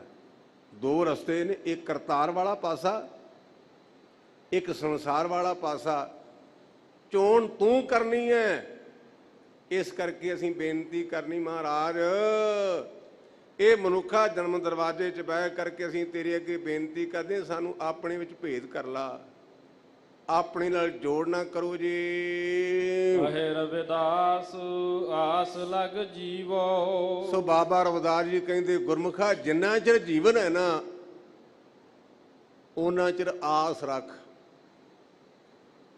ਜਦੋਂ ਇਹ ਆਸ ਦੀ ਗੱਲ ਪੜ੍ਹੀ ਦੀ ਤੇ ਗੁਰਮੁਖੋ ਮੇਰੇ ਸਾਹਮਣੇ ਮਾਤਾ ਭਾਗ ਭਰੀ ਦਾ ਇਤਿਹਾਸ ਚੇਤੇ ਆ ਜਾਂਦਾ ਹੈ। ਇਹ ਗੁਰੂ ਘਰ ਦੀ ਪ੍ਰਚਾਰਕ ਸੀ ਬੀਬੀ। ਸਮੇਂ ਦੇ ਨਾਲ ਬੁਢਾਪਾ ਆਉਂਦਾ ਹੈ। ਉਸ ਮਾਤਾ ਨੇ ਸਤਿਗੁਰੂ ਪਾਤਸ਼ਾਹ ਮਹਾਰਾਜ ਵਾਸਤੇ ਇੱਕ ਖੱਦਰ ਦਾ ਰੇਜਾ ਤਿਆਰ ਕੀਤਾ। ਖੱਦਰ ਦਾ, ਇਹ ਸਾਡਾ ਗੁਰੂ ਹੈ ਜਿਹੜਾ ਖੱਦਰ ਦੇ ਰੇਜਾ ਵੀ ਲੈ ਕਰਕੇ ਲੋਕ ਪਲੋਕ ਦਾ ਪਰਦਾ ਢੱਕ ਦਿੰਦਾ। ਤੇ ਅੱਜ ਕੱਲ੍ਹ ਦੇ ਭਲਾ ਗੁਰੂ ਇਹ ਕੰਮ ਕਰਨਗੇ? ਅੱਜ ਜਿਵੇਂ ਬੀਬੀਆਂ ਭੈਣਾਂ ਨੇ, ਮੈਂ ਆਮ ਬੋਲਦਾ ਰਹਿਣਾ, ਗਿਆਨੀ ਜੀ ਸਾਡੇ ਬਾਬਾ ਜੀ ਰੋਟੀ ਨਹੀਂ ਖਾਂਦੇ। ਮੈਂ ਕਿਹਾ ਭੈਣ ਜੀ ਤੇਰੀ ਬਾਬੇ ਨੇ ਐਪਲ ਜੂਸ ਦੀਆਂ 3 ਸ਼ੀਸ਼ੀਆਂ ਚਾੜੀਆਂ ਤੇ ਰੋਟੀ ਖਾਊ ਭਲਾ ਹੈ? ਜਿਹਨੇ ਐਪਲ ਜੂਸ ਪੀਤਾ ਰੋਟੀ ਕਿੱਥੇ ਖਾਂਦਾ ਹੈ? ਇਹੋ ਜਿਹੇ ਚੱਕਰਾਂ 'ਚ ਨਾ ਪਿਆ ਕਰੋ। ਬਾਣੀ ਕਹਿੰਦੀ ਹੈ ਤਜੇ ਅੰਨ ਨਾ ਮਿਲੇ ਗੋਪਾਲ, ਕੱਲਾ ਰੋਟੀ ਨੂੰ ਤਿਆਗਣ ਨਾਲ ਰੱਬ ਨਹੀਂ ਜੀ ਮਿਲਣਾ। ਇਹ ਵਿੱਚੋਂ ਸੁਭਾਵਿਕ ਗੱਲ ਆ ਗਈ। ਮਾਤਾ ਦੇ ਮਨ ਦੀ ਰੀਝ ਹੈ ਵੀ ਗੁਰੂ ਹਰਗੋਬਿੰਦ ਸੱਚੇ ਪਾਤਸ਼ਾਹ ਕਿਤੇ ਆਉਣ ਤੇ ਇਹ ਗਰੀਬਣੀ ਦਾ ਚੋਲਾ ਪ੍ਰਵਾਨ ਕਰਨ। ਉਸ ਮਾਤਾ ਦਾ ਪੁੱਤਰ ਸੀ ਸੇਵਾਦਾਸ। ਲੋਕੀ ਉਹਨੂੰ ਕਹਿੰਦੇ ਨੇ ਵੀ ਆਪਣੀ ਮਾਂ ਨੂੰ ਸਮਝਾ। ਜਿੱਥੇ ਤੋਪਾਂ ਭੇੜ ਕਰਦੇ ਨੇ ਲੋਕੀ, ਜਿੱਥੇ ਦਿਸ਼ਾਲੇ ਭੇੜ ਕਰਦੇ, ਜਿੱਥੇ ਕੀਮਤੀ ਕੀਮਤੀ ਘੋੜੇ ਚੜ੍ਹਦੇ ਨੇ, ਭਲਾ ਉਹ ਗੁਰੂ ਹਰਗੋਬਿੰਦ ਸੱਚੇ ਪਾਤਸ਼ਾਹ ਤੇਰੀ ਮਾਤਾ ਦੇ ਖੱਦਰ ਦੇ ਰੇਜੇ ਨੂੰ ਲੈਣ ਲਈ ਆਉਣਗੇ? ਸਮਝਾ। ਲੋਕਾਂ ਦੇ ਪ੍ਰੇਰਨਾ ਦੇਣ ਤੇ ਕਦੇ ਨਾ ਕਦੇ ਸੇਵਾਦਾਸ ਆਪਣੀ ਮਾਤਾ ਜੀ ਨੂੰ ਬੇਨਤੀ ਕਰਦੇ ਨੇ। ਲੇਕਿਨ ਮਾਤਾ ਭਾਗ ਭਰੀ ਕਹਿੰਦੀ ਪੁੱਤਰ ਮੈਨੂੰ ਅੰਤਮ ਸਵਾਸ ਤਾਂ ਗੁਰੂ ਤੇ ਵਿਸ਼ਵਾਸ ਹੈ ਵੀ ਸਤਿਗੁਰੂ ਪਾਤਸ਼ਾਹ ਮੈਨੂੰ ਨਿਵਾਰਨਗੇ, ਮੇਰੇ ਤੇ ਕਿਰਪਾ ਕਰਨਗੇ। ਸਮਾਂ ਆਇਆ, ਧੰਨ ਗੁਰੂ ਹਰਗੋਬਿੰਦ ਸੱਚੇ ਪਾਤਸ਼ਾਹ ਸ਼੍ਰੀਨਗਰ ਗਏ। ਮਾਤਾ ਦਾ ਘਰ ਬੜਾ ਖੁੱਲ੍ਹਾ ਸੀ। ਦਰਵਾਜ਼ੇ ਥਾਣੀ ਸਤਿਗੁਰੂ ਪਾਤਸ਼ਾਹ ਮਹਾਰਾਜ ਅੰਦਰ ਗਏ। ਮਾਤਾ ਦੀ ਉਮਰ ਵਡੇਰੀ ਹੈ। ਖੂੰਡੀ ਫੜ ਕੇ ਦਰਵਾਜ਼ੇ ਤੱਕ ਆਏ। ਮਹਾਰਾਜ ਦੀ ਰਕਾਬ ਦੇ ਅੱਗੇ ਆਣ ਕੇ ਮੱਥਾ ਟੇਕਿਆ। ਨਜ਼ਰੀ ਨਜ਼ਰ ਨਿਹਾਲ ਹੋ ਗਈ ਔਰ ਉਸ ਮਾਤਾ ਨੇ ਧੰਨ ਗੁਰੂ ਅਰਜਨ ਸੱਚੇ ਪਾਤਸ਼ਾਹ ਮਹਾਰਾਜ ਵਾਸਤੇ ਚੋਲਾ ਤਿਆਰ ਕੀਤਾ। ਹਜ਼ੂਰ ਨੇ ਪਹਿਨਿਆ ਤੇ ਕਹਿਣ ਲੱਗੇ, ਬੀਬੀ ਕੋ ਹੋਰ ਇੱਛਾ? ਕਹਿਣ ਲੱਗੀ, ਤੁਹਾਡੇ ਤੋਂ ਬਿਨਾਂ ਕੋਈ ਹੋਰ ਇੱਛਾ ਹੈ ਹੀ ਨਹੀਂ। ਕਿੰਨੀ ਵਡਭਾਗੀ ਹੋਵੇਗੀ ਉਹ ਮਾਤਾ ਕਿ ਧੰਨ ਗੁਰੂ ਅਰਜਨ ਸੱਚੇ ਪਾਤਸ਼ਾਹ ਮਹਾਰਾਜ ਦੇ ਸਾਹਮਣੇ ਉਸ ਬੀਬੀ ਨੇ ਸਰੀਰ ਛੱਡਿਆ ਤੇ ਧੰਨ ਗੁਰੂ ਅਰਜਨ ਸੱਚੇ ਪਾਤਸ਼ਾਹ ਨੇ ਉਸ ਮਾਤਾ ਭਾਗ ਭਰੀ ਨੂੰ ਨਵਾਜਿਆ। ਪਰ ਕਿਹਨਾਂ ਦੀ ਗੱਲ? ਜਿਨ੍ਹਾਂ ਨੂੰ ਆਸ ਹੈ, ਜਿਨ੍ਹਾਂ ਨੂੰ ਉਮੀਦ ਹੈ। ਕਹਿ ਰਵਿਦਾਸ ਆਸ ਲੱਗ ਜੀਵੋ। ਹੇ ਮੇਰੇ ਵਾਹਿਗੁਰੂ, ਜਿੰਨਾ ਚਿਰ ਮੇਰੇ ਪ੍ਰਾਣ ਨੇ ਮੇਰੇ ਤੇ ਕਿਰਪਾ ਕਰੀ, ਮੈਂ ਤੇਰੇ ਤੇ ਆਸ ਰੱਖਾਂ, ਉਮੀਦ ਰੱਖਾਂ ਜੀ। ਚਿਰ ਭਇਓ ਦਰਸ਼ਨ ਦੇਖੇ। ਬਹੁਤ ਸਮਾਂ ਹੋ ਗਿਆ ਤੁਹਾਡੇ ਦਰਸ਼ਨ ਕੀਤਿਆਂ ਨੂੰ ਤੇ ਦਰਸ਼ਨ ਕਰਨ ਦੇ ਬਾਰੇ ਆਪਾਂ ਰੋਜ਼ਾਨਾ ਪੜ੍ਹਦੇ ਹਾਂ। ਹੋਵੇ ਸਿਵਤ ਕਸਮ ਦੀ ਨੂਰ ਅਰਸੋਂ ਕੁਰਸੋਂ ਝਟ ਗਏ, ਤੁਧ ਡਿੱਠੇ ਸੱਚੇ ਪਾਤਸ਼ਾਹ ਮਲ ਜਨਮ ਜਨਮ ਜੀ ਕੱਟ ਗਏ। ਤੇਰੇ ਦੀਦਾਰ ਕਰਨ ਦੇ ਨਾਲ ਜਨਮਾਂ ਜਨਮਾਤਰਾਂ ਦੀ ਮੈਲ ਲਹਿ ਜਾਂਦੀ ਹੈ। ਇਹ ਪਾਵਨ ਸਿੱਖਿਆ ਬਾਬਾ ਰਵਿਦਾਸ ਜੀ ਦੀ ਰਸਨਾ ਦੁਆਰਾ ਸਤਿਗੁਰੂ ਪਾਤਸ਼ਾਹ ਨੇ ਸਾਨੂੰ ਦਿੱਤੀ ਵੀ ਸਿੱਖਾ ਮੈਂ ਨੂੰ ਤਿਆਗ ਕੱਲਾ ਆਪਣੇ ਲਈ ਨਹੀਂ, ਸਾਰਿਆਂ ਵਾਸਤੇ ਉਸ ਪ੍ਰਮਾਤਮਾ ਕੋਲ ਰਹਿਮਤ ਦੀ ਮੰਗ ਕਰ ਤੇ ਬਾਕੀ ਜ਼ਿੰਦਗੀ ਪਰਯੰਤ ਜਿੰਨਾ ਚਿਰ ਤੇਰੇ ਪ੍ਰਾਣ ਨੇ ਆਸ ਰੱਖ, ਉਮੀਦ ਰੱਖ, ਕਦੇ ਨਾ ਕਦੇ ਤੇਰੇ ਤੇ ਕਿਰਪਾ ਹੋਵੇਗੀ। ਹੁਣ ਲੜੀਵਾਰ ਸੰਥਿਆ ਵਿੱਚ ਧੰਨ ਗੁਰੂ ਅਮਰਦਾਸ ਮਹਾਰਾਜ ਜਿਵੇਂ ਕਿਰਪਾ ਕਰਦੇ ਨੇ, ਸਰਵਣ ਕਰੀਏ ਜੀ। ਇੱਕ ਓੰਕਾਰ ਸਤਿਗੁਰ ਪ੍ਰਸਾਦ। ਇੱਕ ਅਦਵੈਤ ਰੂਪੀ ਬ੍ਰਹਮ ਸੱਚੇ ਗੁਰੂ ਦੀ ਕਿਰਪਾ ਨਾਲ ਪ੍ਰਾਪਤ ਹੁੰਦਾ ਹੈ। ਰਾਮਕਲੀ ਮਹੱਲਾ ਤੀਜਾ ਘਰ ਪਹਿਲਾ। ਰਾਮਕਲੀ ਰਾਗ ਵਿੱਚ ਧੰਨ ਗੁਰੂ ਅਮਰਦਾਸ ਪਾਤਸ਼ਾਹ ਮਹਾਰਾਜ ਪਹਿਲੇ ਘਰ ਸੁਰਤਾਲ ਵਿੱਚ ਕਿਰਪਾ ਕਰਦੇ ਹਨ। ਸਤਿਜੁਗ ਸੱਚ ਕਹੈ ਸਭ ਕੋਈ। ਜਗਿਆਸੂਆਂ ਨੇ ਬੇਨਤੀ ਕੀਤੀ ਵੀ ਪਾਤਸ਼ਾਹ ਕਿਰਪਾ ਕਰੋ, ਵੱਖ-ਵੱਖ ਯੁੱਗਾਂ ਦੇ ਬਾਰੇ ਵੱਖ-ਵੱਖ ਲੋਕਾਂ ਦੇ ਵਿਚਾਰ ਨੇ ਤੇ ਆਪ ਕਿਰਪਾ ਕਰਕੇ ਸਮਝਾਓ ਵੀ ਗੁਰਮਤਿ ਦਾ ਇਹਦੇ ਬਾਰੇ ਕੀ ਵਿਚਾਰ ਹੈ। ਤੋ ਸਤਿਗੁਰੂ ਪਾਤਸ਼ਾਹ ਕਹਿੰਦੇ, ਗੁਰਮੁਖੋ ਜਿਹੜਾ ਸਤਿਯੁਗ ਦਾ ਜ਼ਮਾਨਾ ਸੀ ਨਾ, ਉਹਦੇ ਵਿੱਚ ਸਾਰੇ ਲੋਕੀ ਸੱਚ ਬੋਲਦੇ ਸਨ। ਸੱਚ ਯੁੱਗ ਦਾ ਅਰਥ ਦੋ ਵੀ ਹੁੰਦਾ ਹੈ। ਯੁੱਗ ਦਾ ਅਰਥ ਜੁੜਨਾ ਵੀ ਹੁੰਦਾ ਹੈ। ਮੇਰੀ ਆਪਣੀ ਜੋ ਸਮਝ ਉਹਦੇ ਮੁਤਾਬਕ ਭਾਵੇਂ ਆਪਾਂ ਕਲਯੁਗ ਵਿੱਚ ਜਿਉ ਰਹੇ ਗੁਰਮੁਖੋ, ਜਦੋਂ ਅਸੀਂ ਸੱਤ ਨਾਲ ਜੁੜੇ ਉਦੋਂ ਸਤਿਯੁਗੀ ਹਾਂ। ਭਾਵੇਂ ਸਮਾਂ ਕਲਯੁਗ ਦਾ ਹੈ ਆਮ ਨਿਯਮ ਦੇ ਮੁਤਾਬਕ, ਪਰ ਜੇ ਸੱਤ ਨਾਲ ਜੁੜੇ ਤੇ ਅਸੀਂ ਸਤਿਯੁਗੀ ਹਾਂ। ਜਦੋਂ ਕਲਪਨਾ ਤੇ ਕਲੇਸ਼ ਨਾਲ ਜੁੜੇ ਉਦੋਂ ਅਸੀਂ ਕਲਯੁਗੀ ਹਾਂ। ਸਤਿਗੁਰੂ ਪਾਤਸ਼ਾਹ ਕਹਿੰਦੇ ਸਤਿਯੁਗ ਦੇ ਜ਼ਮਾਨੇ ਵਿੱਚ ਸਾਰੇ ਦੇ ਸਾਰੇ ਲੋਕੀ ਸੱਚ ਬੋਲਦੇ ਸਨ। ਘਰ ਘਰ ਭਗਤ ਗੁਰਮੁਖ ਹੋਈ। ਔਰ ਗੁਰਮੁਖੋ ਘਰ ਘਰ ਦੇ ਵਿੱਚ ਗੁਰੂ ਦੀ ਸਿੱਖਿਆ ਦੇ ਦੁਆਰਾ ਭੈਚ ਲੈਂਦੇ ਸਨ, ਪ੍ਰਮਾਤਮਾ ਦੀ ਭਗਤੀ ਕਰਦੇ ਸਨ। ਸਤਿਜੁਗ ਧਰਮ ਪੈਰ ਹੈ ਚਾਰ। ਔਰ ਉਹ ਸਤਿਯੁਗ ਦੇ ਜ਼ਮਾਨੇ 'ਚ ਧਰਮ ਦੇ ਚਾਰ ਪੈਰ ਸਨ। ਸਤ, ਤਪ, ਜਗ ਤੇ ਦਾਨ। ਇਹ ਚਾਰ ਨਿਯਮ ਸਨ। ਸਤ ਤੇ ਚੱਲਣਾ, ਜਗ ਕਰਨੇ, ਸਰੀਰ ਦੀ ਪਰਵਾਹ ਨਹੀਂ ਕਰਨੀ ਤੇ ਆਪਣੇ ਹੱਥੋਂ ਕਿਸੇ ਨਾ ਕਿਸੇ ਨੂੰ ਕੁਝ ਦੇਣਾ, ਇਹਨੂੰ ਕਹਿੰਦੇ ਦਾਨ। ਗੁਰਮੁਖੋ ਆਪਾਂ ਆਮ ਲੈਣ ਦੇਣ ਕਰਦੇ ਹਾਂ, ਉਧਾਰ ਦੇਣੇ ਤੇ ਆਪਾਂ ਲੈ ਲੈਂਦੇ ਹਾਂ। ਲੇਕਿਨ ਦਾਨ ਦਾ ਭਾਵ ਹੁੰਦਾ ਵੀ ਦੇ ਕਰਕੇ ਤੇ ਮੁੜ ਕੇ ਝਾਕ ਨਹੀਂ ਰੱਖਣੀ। ਜਿਹੜਾ ਆਪਾਂ ਵਪਾਰ ਕਰਦੇ ਆ ਨਾ, ਵੀ ਗੁਰਮੁਖਾ ਤੂੰ ਉਧਾਰ ਲੈ ਲਿਆ ਭਾਈ, ਹੁਣ ਮੈਨੂੰ ਵੀ ਮੋੜ ਦੇ। ਲੇਕਿਨ ਦਾਨ ਦਾ ਅਰਥ ਹੈ ਵੀ ਦੇ ਕਰਕੇ ਮੁੜ ਕੇ ਉਹਦੇ ਦੇ ਕੋਲੋਂ ਮੰਗਣ ਦੀ ਝਾਕ ਨਹੀਂ ਰੱਖਣੀ, ਉਹਨੂੰ ਦਾਨ ਕਹਿੰਦੇ ਹਨ। ਇਸ ਕਰਕੇ ਸਤ ਦੇ ਧਾਰਨੀ, ਜਗ ਕਰਨਾ, ਆਪਣੇ ਸਰੀਰ ਤੇ ਗਰਮੀ ਤੇ ਸਰਦੀ ਨੂੰ ਝੱਲਣਾ, ਹੱਥੋਂ ਦੇ ਕੇ ਭਲਾ ਮਨਾਏ, ਇਹਨਾਂ ਲੋਕਾਂ ਦਾ ਸੁਭਾਅ ਸੀ। ਸੋ ਇਸ ਪ੍ਰਕਾਰ ਫਿਰ ਪੰਕਤੀ ਪੜੋ ਹੋ। ਸਤਜੁਗ ਧਰਮ ਪੈਰ ਹੈ ਚਾਰ। ਔਰ ਉਹ ਸਤਿਯੁਗ ਦੇ ਜ਼ਮਾਨੇ ਵਿੱਚ ਇਹ ਧਰਮ ਦੇ 4 ਪੈਰ ਸਨ, ਇਹ 4 ਅੰਗ ਸਨ।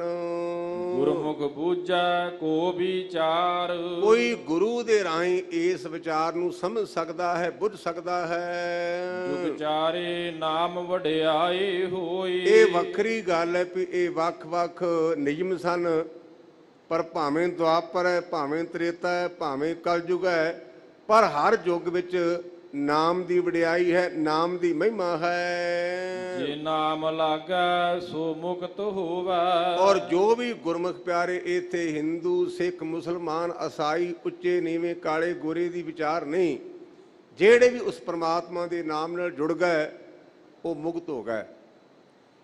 ਦਰਅਸਲ ਆਪਾਂ ਇਹ ਵੀ ਪੜ੍ਹਦੇ ਹਾਂ, ਮੁਗੇ ਹੋਏ ਜੋ ਮੁਕਤ ਦਿਓਗੇ, ਮੁਕਤ ਨਾ ਜਾਣੇ ਕੋਇਲਾ। ਗੁਰੂ ਗ੍ਰੰਥ ਸੱਚੇ ਪਾਤਸ਼ਾਹ ਤੇ ਮਹਾਰਾਜ ਜੇ ਮੁਕਤ ਮਰਿਆਂ ਤੋਂ ਬਾਅਦ ਮੁਕਤੀ ਦਿਓਗੇ ਤੇ ਇੱਕ ਕਿਸ ਨੂੰ ਪਤਾ ਵੀ ਮੁਕਤ ਹੋਏ ਕਿ ਨਹੀਂ ਹੋਏ।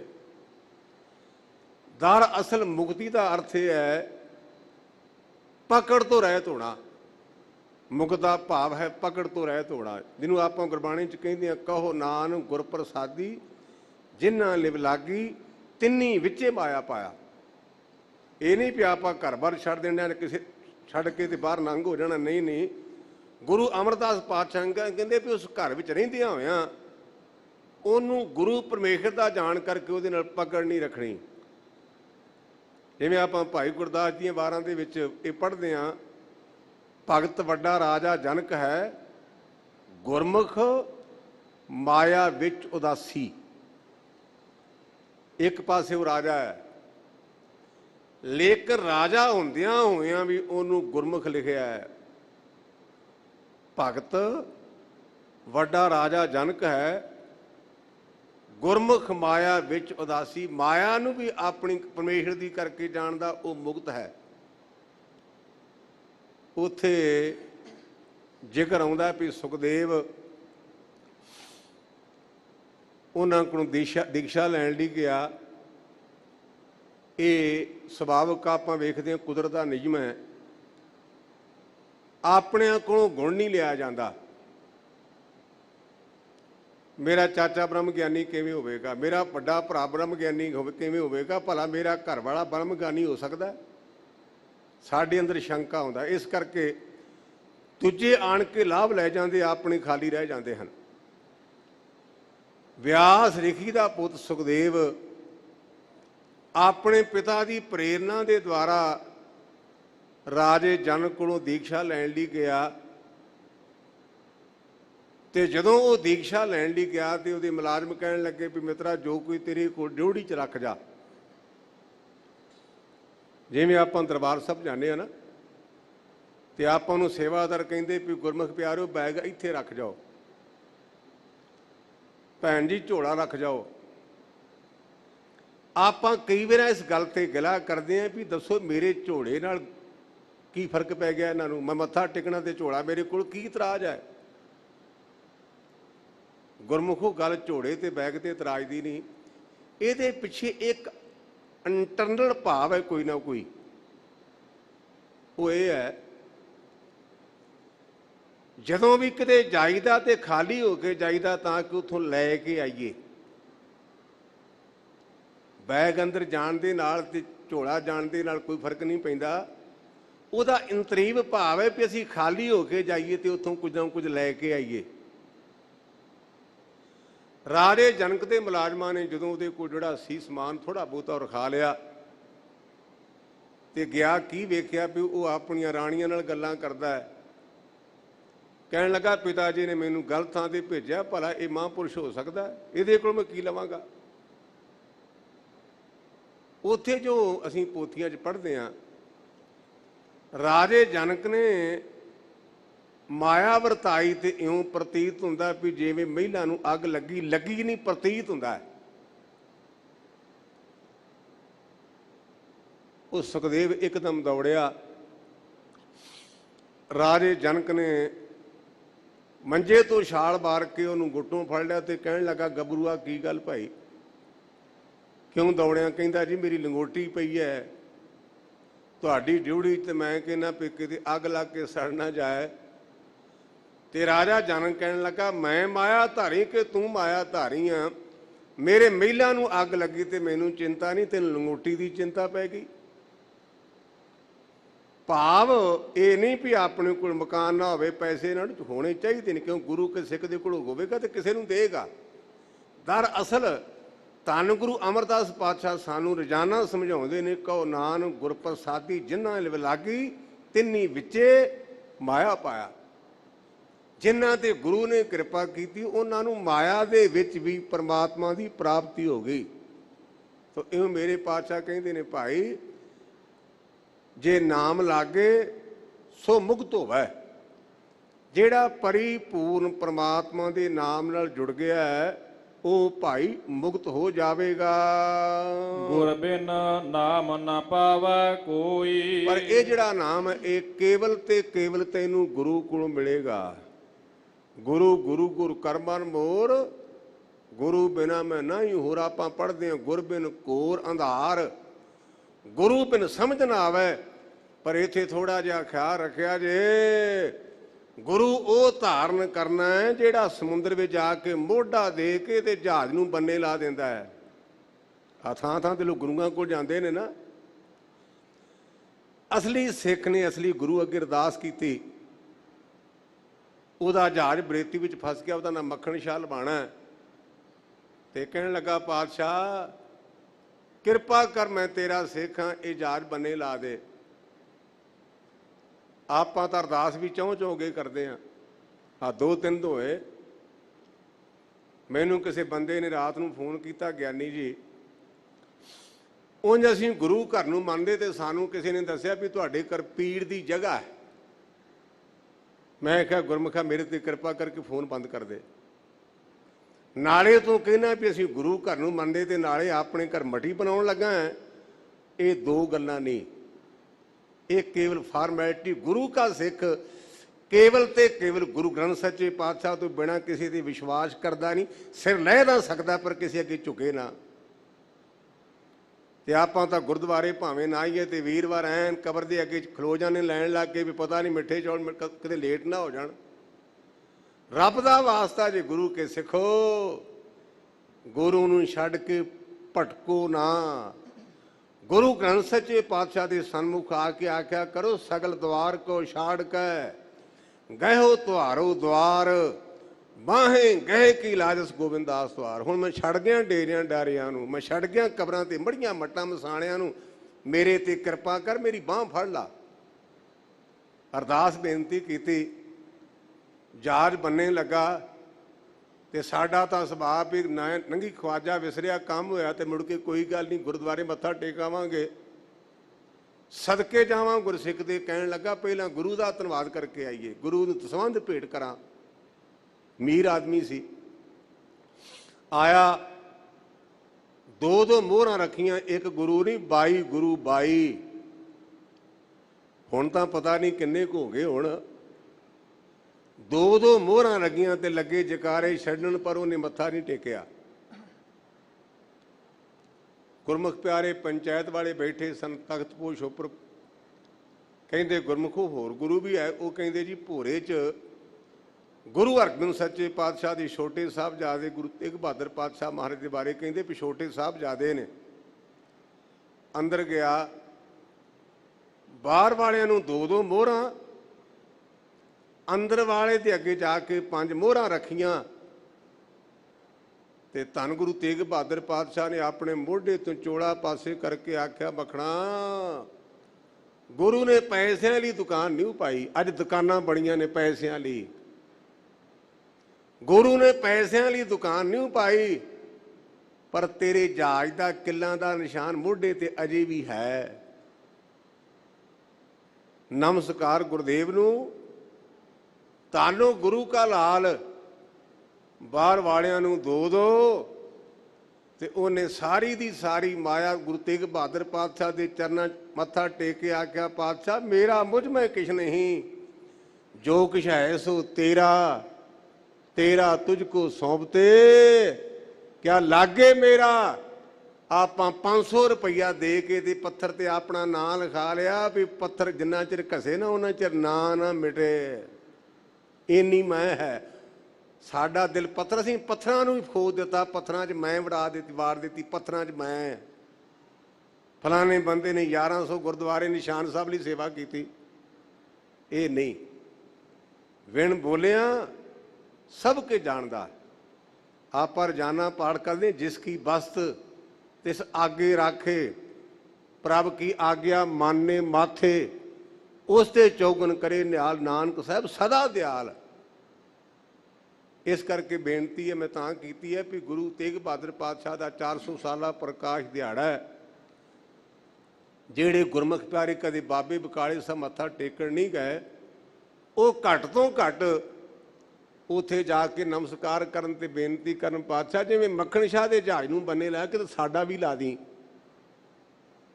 ਤੇ ਮੈਂ ਵੀ ਗੁਰੂ ਤੇਗ ਬਹਾਦਰ ਪਾਤਸ਼ਾਹ ਦੇ ਚਰਨਾਂ 'ਚ ਬੇਨਤੀ ਕਰਦਾ, ਪਾਤਸ਼ਾਹ ਅਸੀਂ ਜਿੰਨੇ ਮੰਜੀ ਸਾਹਿਬ ਹਾਲ ਵੀ ਸਾਰੀਆਂ ਸੰਗਤਾਂ ਬੈਠੀਆਂ ਨਾ, ਇਹ ਵੀ ਤੇਰਾ ਜਹਾਜ਼ ਹੈ ਤੇ ਅਸੀਂ ਕਦੇ ਨਾ ਕਦੇ ਤੇਰੇ ਘਾਟ ਤੇ ਆਉਣਾ, ਤੇ ਕਿਰਪਾ ਕਰੀ ਸਾਡਾ ਬੇੜਾ ਬੰਨੇ ਲਾ ਦੀ। ਇਹ ਮੈਂ ਆਪਣੇ ਸਾਰਿਆਂ ਵੱਲੋਂ ਗੁਰੂ ਤੇਗ ਬਹਾਦਰ ਪਾਤਸ਼ਾਹ ਦੇ ਚਰਨਾਂ 'ਚ ਅਰਦਾਸ ਬੇਨਤੀ ਕਰਦਾ, ਪਾਤਸ਼ਾਹ ਜਿਵੇਂ ਮੱਖਣ ਸ਼ਾਹ ਦੇ ਡੁੱਬਦੇ ਬੇੜੇ ਨੂੰ ਬੰਨੇ ਲਾਇਆ ਸੀ ਨਾ, ਸਾਡਾ ਮਨ ਵੀ ਡੁੱਬਦਾ। ਸਾਡੇ ਮਨ ਵਿੱਚ ਕਈ ਤਰ੍ਹਾਂ ਦੇ ਸੰਸਕਾਰ ਨੇ, ਜਿਵੇਂ ਮੱਖਣ ਸ਼ਾਹ ਦੇ ਬੇੜੇ ਨੂੰ ਬੰਨੇ ਲਾਇਆ ਸੀ, ਸਾਨੂੰ ਵੀ ਲਾ ਦੀ, ਇੱਕ ਕਿਰਪਾ ਕਰੀ ਸਾਡੇ ਤੇ। ਤੂੰ ਮੇਰੇ ਪਾਤਸ਼ਾਹ ਕਹਿੰਦੇ ਨੇ, ਭਾਈ ਗੁਰੂ ਤੋਂ ਬਿਨਾਂ ਇਹ ਨਾਮ ਦੀ ਪ੍ਰਾਪਤੀ ਨਹੀਂ ਹੋ ਸਕਦੀ, ਗੁਰੂ ਕਿਰਪਾ ਕਰੇ। ਰਹਾਉ ਵਿਸਰਾਮ ਦੇ ਕਰਕੇ ਦਇਆ ਕਰਦੇ ਹਨ। ਤ੍ਰੇਤਾ ਇੱਕ ਕਲ ਕੀਨੀ ਦੂਰ, ਕਹਿੰਦੇ ਤ੍ਰੇਤੇ ਦਾ ਜ਼ਮਾਨਾ ਆਇਆ ਤੇ ਉਹਦੇ ਵਿੱਚ ਇੱਕ ਕਲਾ ਇੱਕ ਸ਼ਕਤੀ ਘਟ ਗਈ, ਕਿਹੜੀ? ਲੋਕੀ ਸੱਚ ਛੱਡ ਬੈਠੇ, ਪਾਖੰਡ ਵਰਤਿਆ ਹਰ ਜਾਣਨ ਦੂਰ। ਜਿਹੜਾ ਪਖੰਡ ਸੀ ਉਹਦਾ ਬੋਲ ਬਾਲਾ ਹੋ ਗਿਆ ਤੇ ਵਾਹਿਗੁਰੂ ਨੂੰ ਲੋਕੀ ਦੂਰ ਜਾਣਨ ਲੱਗ ਪਏ। ਰਾਤ ਵੇਂਦਾ ਰਿਹਾ ਟੀਵੀ ਤੇ, ਸਵੇਰੇ ਆਉਂਦੀਆਂ ਵਾਸੀਆਂ ਦੇ ਨਾਲ ਦਾ ਕਹਿੰਦਾ ਵੀ ਕੀ ਗੱਲ ਭਾਈ ਸਾਹਿਬ, ਵਾਸੀਆਂ ਮਾਰਦੇ ਢਿੱਲੇ ਹੋ? ਕਹਿਣ ਲੱਗਾ ਜੀ ਤੜਕੇ ਸੁਖਮਨੀ ਸਾਹਿਬ ਦਾ ਪਾਠ ਕੀਤਾ ਸੀ। ਫਿਰ ਤੈਨੂੰ ਪੁੱਛਿਆ ਕਿਹਨੇ? ਵੇਂਦਾ ਟੀਵੀ ਰਿਹਾ ਤੇ ਨਾ ਸੁਖਮਨੀ ਸਾਹਿਬ ਦਾ, ਪਖੰਡ। ਮੇਰੇ ਪਾਤਸ਼ਾਹ ਕਹਿੰਦੇ ਪਖੰਡ ਵਰਤਿਆ ਹਰ ਜਾਣਨ ਨੂੰ ਦੂਰ। ਇਉਂ ਪਖੰਡ ਦਾ ਭਾਵ ਹੁੰਦਾ ਵੀ ਹੋਣਾ ਕੁਝ ਹੋਰ, ਵਿਖਾਉਣਾ ਕੁਝ ਹੋਰ, ਨੂੰ ਪਖੰਡ ਕਹਿੰਦੇ ਹਨ।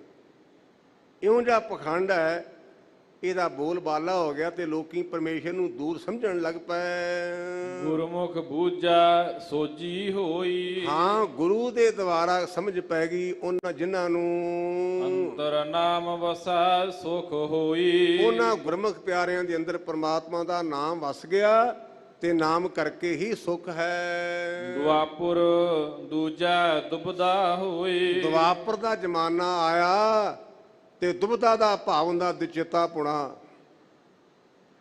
ਇਹ ਕੰਮ ਕਰਾਂ ਕਿ ਨਾ ਕਰਾਂ, ਇੱਕ ਤੇ ਵਿਸ਼ਵਾਸ ਨਹੀਂ।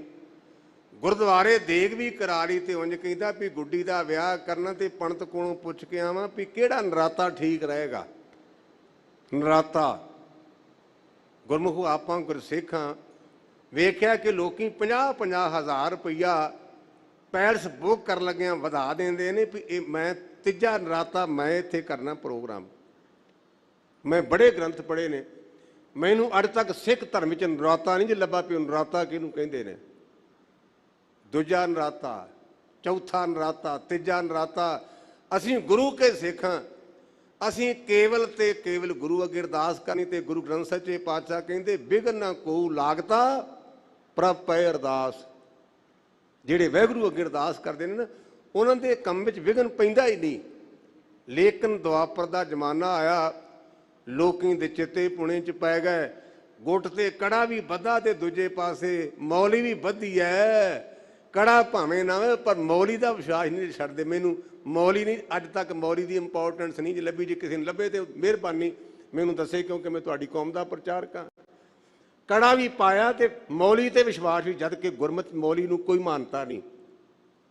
ਗਾਤਰੇ ਕਿਰਪਾਨ ਵੀ ਤੇ ਮੱਥੇ ਦੇ ਤਿਲਕ ਵੀ ਲਾਇਆ ਹੈ। ਗੁਰੂ ਕੀ ਸਿੱਖਾ ਜੇ ਤਿਲਕ ਲਾਉਣਾ ਤੇ ਗੁਰੂ ਨਾਨਕ ਦੇ ਚਰਨਾਂ ਦੀ, ਗੁਰੂ ਕੀ ਸੰਗਤ ਦੀ ਧੂੜੀ ਮੱਥੇ ਤੇ ਲਾ। ਅੰਤਰਜਾਮੀ ਪੁਰਖ ਬਦਾਤੇ ਸਰਦਾ ਮਨ ਕੀ ਪੂਰੇ, ਨਾਨਕ ਦਾਸ ਇਹ ਸੁਖ ਮੰਗੈ ਮੋਹ ਕੋ ਕਰ ਸੰਤਨ ਕੀ ਧੂਰੇ। ਦੁਆਪਰ ਦਾ ਜ਼ਮਾਨਾ ਆਇਆ, ਲੋਕੀ ਦਿਚਤੇ ਪੁਣੇ ਚ ਪੈ ਗਏ ਕਾਰਨ ਭਰਮ ਭੁਲਾਨੇ ਜਾਣ ਹਿੰਦੋਏ। ਕਿਉਂ ਕਹਿੰਦੇ ਭਰਮ ਭੁਲੇਖਿਆਂ 'ਚ ਪੈਣ ਕਰਕੇ ਇੱਕ ਦੀ ਥਾਂ ਤੇ ਦੋ ਨੂੰ ਮੰਨਣ ਲੱਗ ਪਏ ਗਿਆਨੀ ਜੀ। ਉਂਝ ਅਸੀਂ ਗੁਰੂ ਘਰ ਨੂੰ ਮੰਨਦੇ ਪਰ ਨਾਮ ਬਾਬੇ ਕੋਲੋਂ ਲਿਆ। ਇਹਦਾ ਭਾਵ ਗੁਰੂ ਗ੍ਰੰਥ ਸੱਚੇ ਪਾਤਸ਼ਾਹ ਦਾ ਨਾਮ ਛੋਟਾ ਉਹਦੇ ਕੋਲ ਲੈਣ ਗਿਆ। ਭਰਮ ਭੁਲਾਨੇ ਜਾਣੇ ਦੋਏ, ਭਰਮ ਭੁਲੇਖਿਆਂ 'ਚ ਪੈ ਕਰਕੇ ਦੋ ਨੂੰ ਜਾਣਦੇ ਹਨ। ਦੁਆਪੁਰ ਧਰਮ ਦੋਏ ਪੈਰ ਰਖਾਏ। ਕਹਿੰਦੇ ਇਸ ਪ੍ਰਕਾਰ ਦੁਆਪਰ ਦੇ ਵੀ ਦੋ ਧਰਮ ਦੇ ਪੈਰ ਰਹਿ ਗਏ। ਗੁਰਮੁਖ ਹੋਵੇ ਤਾ ਨਾਮ ਦ੍ਰਿੜਾਏ। ਜੇ ਕਿਤੇ ਫੇਰ ਵੀ ਗੁਰੂ ਕੋਲ ਚਲਾ ਜਾਵੇ ਤੇ ਗੁਰੂ ਨਾਮ ਪ੍ਰਪੱਕ ਕਰ ਦੇਵੇਗਾ। ਕਲਯੁਗ ਧਰਮ ਕਲਾ ਇੱਕ ਰਹਾਏ। ਕਹਿੰਦੇ ਕਲਯੁਗ ਦੇ ਸਮੇਂ ਵਿੱਚ ਕੇਵਲ ਤੇ ਕੇਵਲ ਇੱਕ ਸ਼ਕਤੀ ਰਹਿ ਗਈ। ਇੱਕ ਕਲਾ ਕਿਹੜੀ? ਇੱਕ ਪੈਰ ਚਲਾ ਮਾਇਆ ਮੋਹ ਵਧਾਏ। ਉਹ ਕੇਵਲ ਤੇ ਕੇਵਲ ਨਾਮ ਹੈ। ਪੈਰ ਕਿਹੜਾ ਹੈ? ਮਾਇਆ ਦਾ ਮੋਹ ਵੱਧ ਗਿਆ। ਮਾਇਆ ਮੋਹ ਅਤ ਗੁਬਾਰ। ਮਾਇਆ ਦੇ ਮੋਹ ਕਰ ਗਬਾਰ ਤੋਂ ਭਾਵਨਾ, ਜਿਹਨੂੰ ਆਪਾਂ ਪੰਜਾਬੀ ਚ ਆਮ ਬੋਲੀ ਕਹਿੰਦੇ ਧੂਆਂ ਰੌਲੀ। ਜਿਵੇਂ ਧੁੰਦ ਦੇ ਮੌਕੇ ਤੇ ਸਾਨੂੰ ਕੋਈ ਦਿਸਦਾ ਨਹੀਂ, ਇਸ ਪ੍ਰਕਾਰ ਮਾਇਆ ਦਾ ਮੋਹ ਦਾ ਜਿਹੜਾ ਗੁਬਾਰ ਚੌਂ ਪਾਸੀ ਧੂਆਂ ਹੋ ਗਿਆ। ਸਤਿਗੁਰ ਭੇਟਾ ਨਾਮ ਉਧਾਰ। ਜੇ ਕਿਤੇ ਸੱਚੇ ਗੁਰੂ ਕੋਲ ਚਲਾ ਜਾਏ, ਭੇਟੇ ਤੋਂ ਭਾਵ ਤੇਰਾ ਗੁਰੂ ਨਾਲ ਮਿਲਾਪ ਹੋ ਜਾਏ, ਉਹ ਨਾਮ ਦੇਵੇਗਾ ਤੇ ਨਾਮ ਨਾਲ ਕਲਿਆਣ ਹੋ ਜਾਵੇਗੀ। ਸਭ ਜੁਗ ਮਹਿ ਸਾਚਾ ਏਕੋ ਸੋਈ। ਗੁਰਮੁਖਾ ਭਾਵੇਂ ਕਲਯੁਗ ਦਾ ਜ਼ਮਾਨਾ ਹੈ, ਭਾਵੇਂ ਦੁਆਪਰ ਤ੍ਰੇਤਾ ਕੁਝ ਵੀ ਹੈ, ਪਰ ਹਰ ਜ਼ਮਾਨੇ ਵਿੱਚ ਇੱਕ ਕੇਵਲ ਤੇ ਕੇਵਲ ਇੱਕ ਵਾਹਿਗੁਰੂ ਸੀ, ਵਾਹਿਗੁਰੂ ਹੈ। ਸਭ ਮਹਿ ਸੱਚ ਦੂਜਾ ਨਹੀਂ ਕੋਈ। ਸਾਰਿਆਂ ਵਿੱਚ ਉਹ ਵਾਹਿਗੁਰੂ ਵਿਆਪਕ ਹੈ, ਉਹਦੇ ਤੋਂ ਬਿਨਾਂ ਦੂਜਾ ਕੋਈ ਹੈ ਨਹੀਂ। ਆਪਾਂ ਪੜ੍ਹਦੇ ਹਾਂ ਜਤਰ ਤਤਰ ਦਿਸਾ ਵਿਸਾ ਹੋਏ ਫੈਲੋ ਅਨਰਾਗ। ਸਾਚੀ ਕੀਰਤ ਸੱਚ ਸੁਖ ਹੋਈ। ਸੱਚੇ ਪ੍ਰਮਾਤਮਾ ਦੀ ਵਡਿਆਈ ਕਰ, ਤੈਨੂੰ ਸਦੀਵੀ ਸੱਚਾ ਸੁਖ ਮਿਲੇਗਾ, ਸਦੀਵੀ ਤੌਰ ਤੇ ਰਹਿਣ ਵਾਲਾ। ਗੁਰਮੁਖ ਨਾਮ ਵਖਾਣਾ ਕੋਈ। ਕੋਈ ਭਾਗਾਂ ਵਾਲਾ ਗੁਰੂ ਦੇ ਦੁਆਰੇ ਤੇ ਜਾ ਕੇ ਤੇ ਉਸ ਨਾਮ ਦਾ ਵਿਖਿਆਨ ਚਰਚਾ ਕਰਦਾ ਹੈ। ਸਭ ਜੁਗ ਮਹਿ ਨਾਮ ਊਤਮ ਹੋਈ। ਗੁਰਮੁਖਾ ਭਾਵੇਂ ਦੁਆਪਰ ਹੈ, ਭਾਵੇਂ ਤ੍ਰੇਤਾ ਤੇ ਭਾਵੇਂ ਕੁਲਯੁਗ ਹੈ, ਹਰ ਯੁਗ ਵਿੱਚ ਨਾਮ ਦੀ ਮਹਿਮਾ। ਗੁਰਮੁਖ ਵਿਰਲਾ ਬੂਝਾ ਕੋਈ। ਪਰ ਗੁਰੂ ਦੇ ਦੁਆਰੇ ਕੋਈ ਵਿਰਲਾ ਇਸ ਗੱਲ ਨੂੰ ਸਮਝਦਾ ਹੈ। ਹਰ ਨਾਮ ਧਿਆਏ ਭਗਤ ਜਨ ਸੋਈ। ਜਿਹੜੇ ਪ੍ਰਮਾਤਮਾ ਦੇ ਨਾਮ ਨੂੰ ਚੇਤੇ ਕਰਦੇ, ਭਾਵੇਂ ਬਾਬਾ ਨਾਮਦੇਵ ਜੀ ਹੋਵੇ, ਭਾਵੇਂ ਬਾਬਾ ਤਲੋਚਨ ਜੀ ਹੋਣ, ਉਹ ਸਾਰੇ ਦੇ ਸਾਰੇ ਭਗਤ ਕਹੇ ਜਾਂਦੇ ਹਨ। ਨਾਨਕ ਜੁਗ ਜੁਗ ਨਾਮ ਵਡਿਆਈ ਹੋਈ। ਮੇਰੇ ਪਾਤਸ਼ਾਹ ਕਹਿੰਦੇ ਗੁਰਮੁਖੋ ਭਾਵੇਂ ਕੋਈ ਜੋਗ ਹੈ, ਜਿਨ੍ਹਾਂ ਗੁਰਮੁਖਾਂ ਨੇ ਨਾਮ ਜਪਿਆ ਉਹਨਾਂ ਦੀ ਵਡਿਆਈ ਹੋਈ। ਜਿਵੇਂ ਆਪਾਂ ਪੜ੍ਹਦੇ ਹਾਂ ਗੋਬਿੰਦ ਗੋਬਿੰਦ ਗੋਬਿੰਦ ਸੰਗ ਨਾਮ ਦਿਓ ਮਨ ਲੀਣਾ, ਆੜ ਦਾਮ ਕੋ ਸ਼ੀਪਰੋ ਹੋਇਓ ਲਖੀਣਾ, ਬੁਣਨਾ ਤਣਨਾ ਤਿਆਗ ਕੇ ਪ੍ਰੀਤ ਚਰਨ ਕਬੀਰਾ, ਨੀਚ ਕੁਲਾ ਜਲਾਰਾ ਭਇਓ ਗੁਣੀ ਗਹੀਰਾ, ਰਵਿਦਾਸ ਧਵੰਤਾ ਢੋਰ ਨੀਤਨ ਤਿਆਗੀ ਮਾਇਆ, ਪ੍ਰਗਟ ਹੁਆ ਸਾਧ ਸੰਗ ਹਰ ਦਰਸ਼ਨ ਪਾਇਆ, ਸੈਨ ਨਾਈ ਬਤਕਾਰੀਆ ਉਹ ਘਰ ਘੜ ਸੁਣਿਆ, ਹਿਰਦੇ ਵਸਿਆ ਪਾਰ ਬ੍ਰਹਮ ਭਗਤਾਂ ਮੈਂ ਗਣਿਆ। ਸਤਿਗੁਰੂ ਪਾਤਸ਼ਾਹ ਸਾਡੇ ਤੇ ਵੀ ਕਿਰਪਾ ਕਰਨ ਕਿ ਉਸ ਵਾਹਿਗੁਰੂ ਦਾ ਨਾਮ ਸਾਡੇ ਹਿਰਦੇ ਵਿੱਚ ਵਸੇ। ਧੰਨ ਗੁਰੂ ਗ੍ਰੰਥ ਸੱਚੇ ਪਾਤਸ਼ਾਹ ਦਾ, ਗੁਰੂ ਕੀਆਂ ਸੰਗਤਾਂ ਦਾ ਕੋਟਾਨ ਕੋਟਾਨ ਧੰਨਵਾਦ। ਭੁੱਲਾਂ ਚੁੱਕਾਂ ਦੀ ਮਾਫੀ ਜੀ। ਸਭ ਜੁਗ ਮਹਿ ਨਾਮ ਊਤਮ ਹੋਈ। ਗੁਰਮੁਖ ਵਿਰਲਾ ਬੂਝਾ ਕੋਈ। ਹਰ ਨਾਮ ਧਿਆਏ ਭਗਤ ਜਨ ਸੋਈ। ਨਾਨਕ ਜੁਗ ਜੁਗ ਨਾਮ ਵਡਿਆਈ ਹੋਈ। ਵਾਹਿਗੁਰੂ ਜੀ ਕਾ ਖਾਲਸਾ